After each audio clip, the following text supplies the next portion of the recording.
o Ecclesiastes dinhi na sa dapit sa katapusang bahin sa iyang kinabuhi ni nasulat. So kung pasabot siguro ala-ala sa iyang paglulusol. Tungod kay i-consider man sa mga Hudyo nga ang iyahang mga sinulat kini ginatawag og inspired o nag-include ni siya sa Old Testament.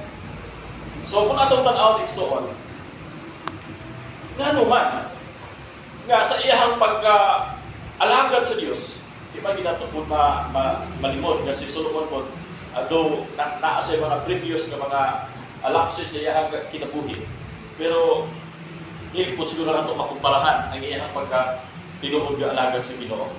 Siguro wala ta hibalo kung unsa nga klases paglulusod ang gihimo, kung unsa pod kanindot ang relasyon niya sa Ginoo human siya mobalik sa Ginoo.